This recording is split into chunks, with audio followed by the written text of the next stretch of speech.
Warning, what you are about to watch contains spoilers. If you haven't seen this movie and don't want to know anything about it yet, we are about to ruin that for you. You can still watch, just turn the volume down. It'll be fun. Like, comment, and subscribe.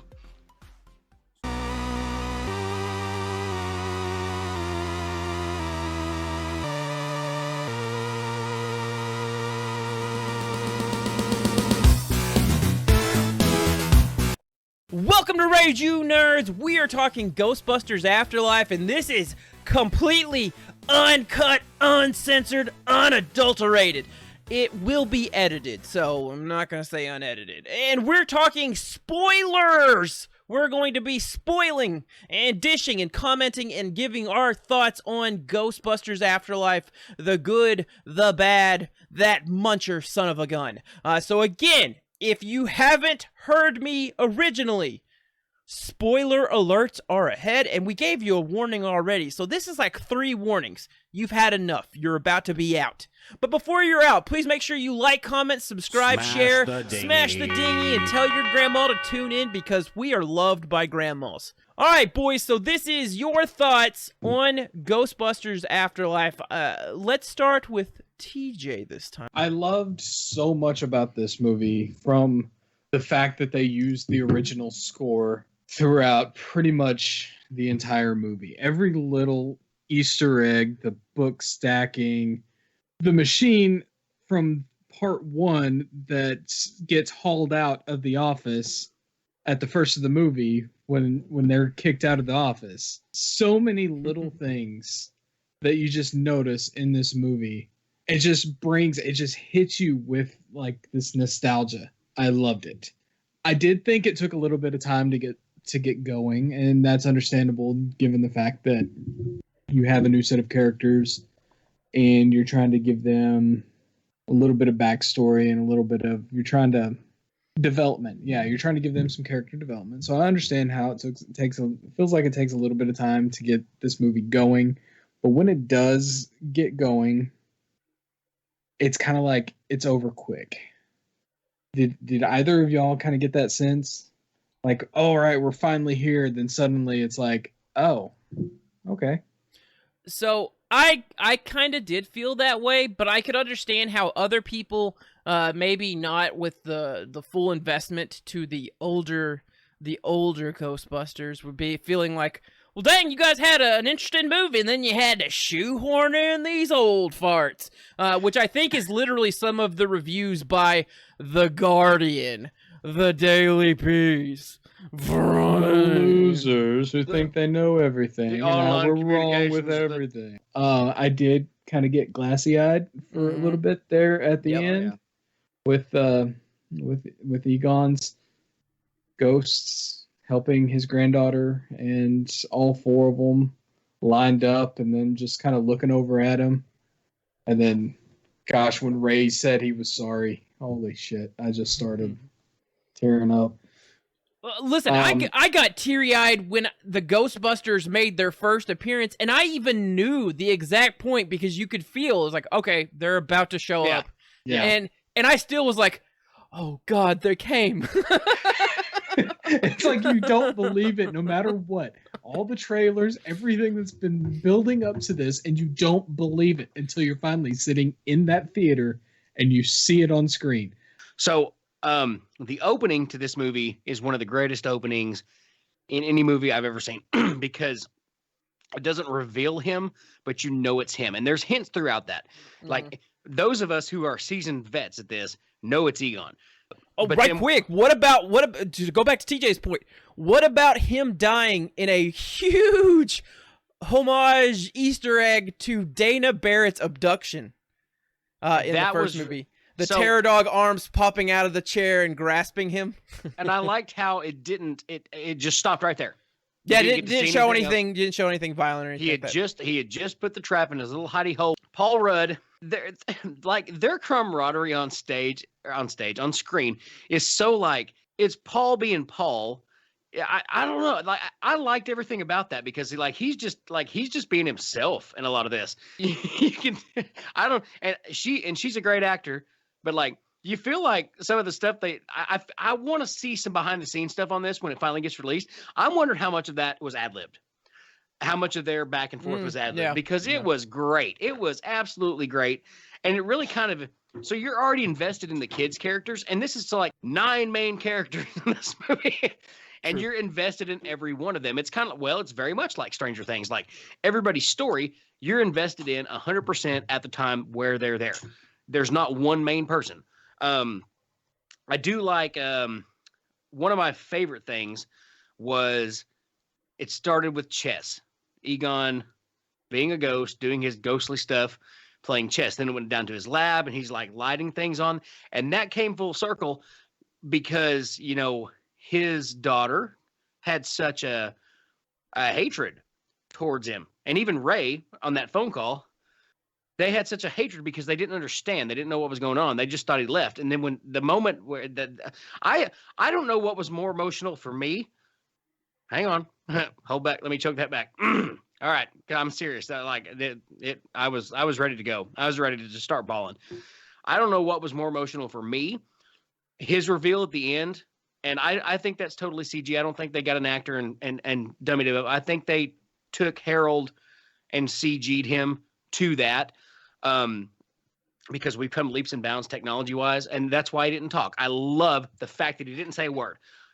I love that because let it be just all you need to do is to see.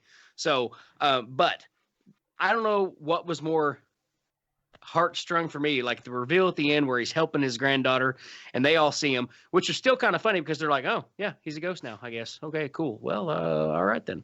And they just kind of nonchalantly blow it off.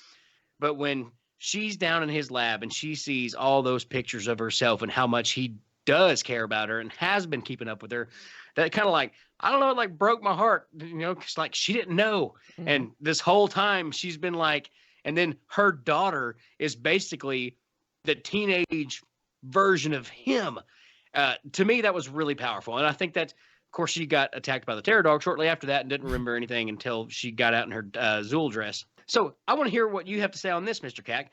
The Shandorness, Evo Shandor around Oklahoma. He's a mining town. He bought everything here. He paid for all of this, blah, blah, blah, blah. But then they got down the cave and they're like, oh, he's there. He's there. Okay. All right. Well, okay. This took a turn. Okay. How can we go with this? I've been waiting for you, my queen. And she just kills him. It's like, did we really need that? So I don't think it was necessary, but I am totally on board with them doing something with Evo Shandor. Evo Shandor was supposed to be a character involved in the first one, right, in one of the drafts. It was going to be Paul Reubens playing kind of a devil-ish character, but I guess a lot of people had a hard time wrapping their mind around Pee Wee Herman being evil. But in 1984. Yeah, so I was hoping when I saw the body in the casket, I'm like, please, for all that is good and holy in the world, please be Paul Reubens. They did go into, this was a town founded on Evo. Like, sure, let's give Evo his one rub because we never actually see him, and let's just tear him apart because he was promptly killed. He was looking for Spider-Man pictures, anyways. Well, overall, I already told TJ I'm definitely this is on the buy list when it comes out. I'm thinking about going and watching it again on Tuesday. I took off work because it's my daughter's birthday, and I keep asking her, like, hey, would you like to go watch Ghostbusters with Daddy? So I might go watch that again. I would love to go watch it in theaters again, honestly. I thought it was a fun time. It's worth it. It's worth a 2-time trip. So I want to throw this out there for you two guys, and I want to know your thoughts. So we get a gatekeeper and a keymaster. We have a return of Zool and Vince Clortho, even though they didn't say poor Vince's name this time around. But we did get the there is no mother, there's only Zool, and I was very happy about that. Me too. This isn't a stretch because he literally was Vince Clortho possessed. But Gary Gruberson, I wasn't expecting this, especially from Paul Rudd. I was kind of thinking, all right, Paul Rudd's going to be like the Bill Murray type thing. And a lot of people, like a lot of the Ghostbusters themselves, like Ernie and Dan and Bill during the stuff have kind of said that the torch was passed on to Paul for that type character. I think the torch passed to Paul was Rick Moranis's That's right. Story. I think he is more than I ever imagined Rick Moranis like in this than I guess I ever considered him being. Like, everything he essentially did, I was like, sweet baby Jesus, this forget him being Dana Barrett's Oscar. Did Louis Tully have another like cousin out there in the world somewhere that spawned another Louis? Because Gruberson is a Louis Tully.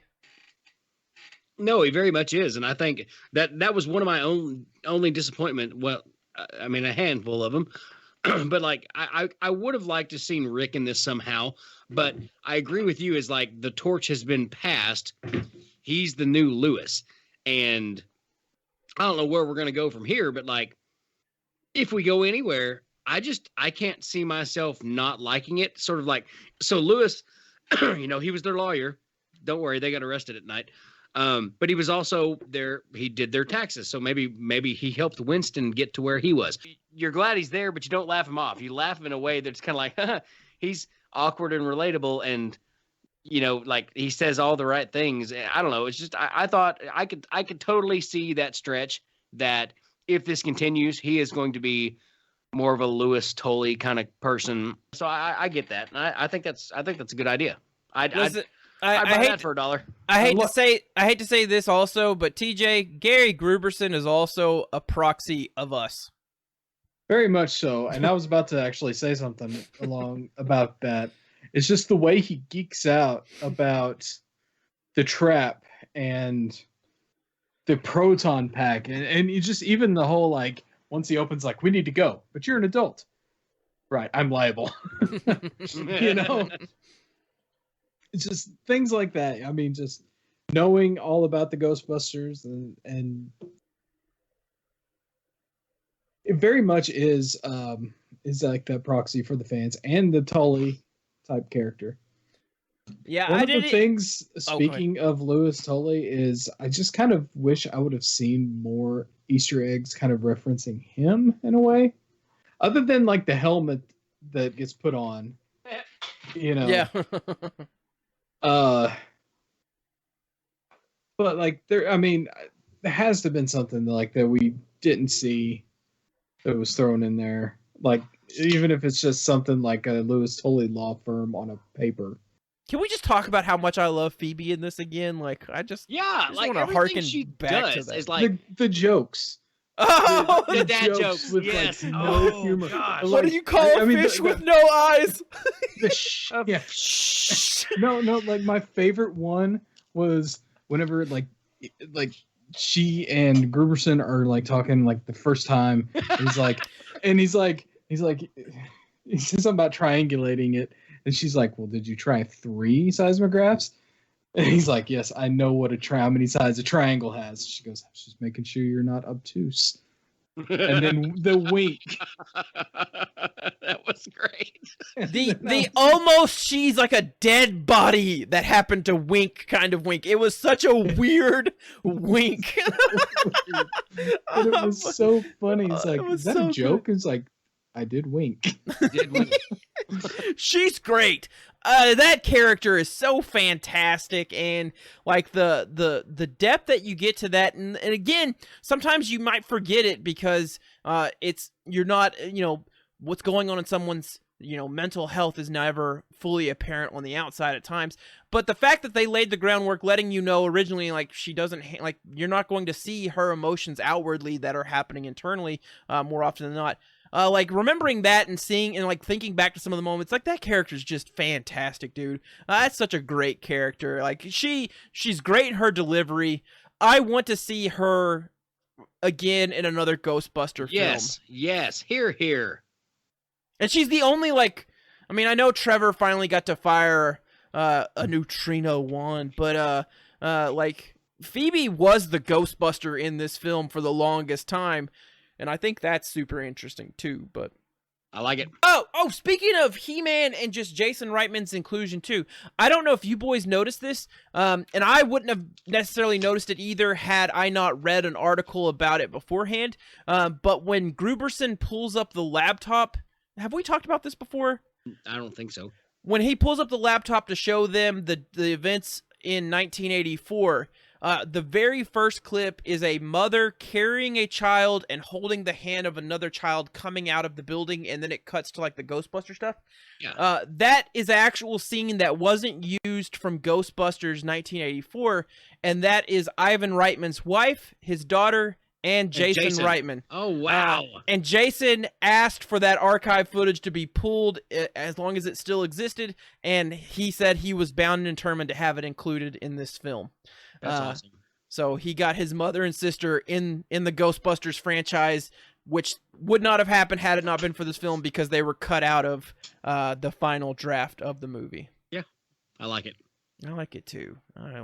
Any closing thoughts on Ghostbusters Afterlife from you two beautiful men? Go see it if you haven't seen it. And if you haven't seen it and are here watching this spoiler edition, what the hell is wrong with you? Okay, I get it. Some people may want to go, hey, I don't want to go watch the movie. I don't want to pay $12 for a movie ticket and whatnot. I get that, and they just want to know. But seriously, if you've made it this far after not seeing this, and you're still watching, just go watch it. It is well worth your money. It is absolutely worth your money. And I'm, like we've said, we're all three of us are considering to go and watch it and pay that money again in theaters. Because again, it's not a perfect movie, but it didn't suck. And that's the main thing. It had all the elements there that were what we wanted. Mainly, you know, might have done some things differently here and there, but we didn't care about that when you're in the moment. And even looking back and thinking about it, it's like, I don't think, honestly, really, you know, I would change some things, but I don't think those things needed to be changed. I think it was a good film for its target audience, what they wanted to get across, and to get those emotional responses. Again, they did. All three of us nearly cried on the stream at certain points. So, yeah. 9 out of 10. 9 out of 10. One last question for you boys to give thoughts on. Slimer not included. Good thing, bad thing, don't care. We talked about that on the way home. I would have liked to see him in there somewhere. It didn't necessarily have to be something big. It could have been as much as just a reference. I didn't care that he wasn't in there. I think if Slimer was more of a part of the first two Ghostbusters movies, I would have been disappointed that he wasn't in this one, but he really wasn't. He's more of a part of the cartoon. Good point. So I think that, I mean, it doesn't really bother me. But if they do make another one and take it back to New York, then yes, Slimer would need to be in it. Thank you both so much for joining me on this adventure. I really appreciate hearing both of you and your takes on all of this. I love Ghostbusters. We hope that you love Ghostbusters, so whether you're watching this on YouTube or you're listening to this on our audio-only podcast, wherever you find podcasts, please follow, like, support the channel in whatever fashion you can through whatever medium you're currently listening or watching to us on. We greatly appreciate all the support we get. All right. Smash the dinghy. Smash dinghies. See y'all later. TJ, any closing thoughts? Nah. Perfect. There we go. Good night. Yeah.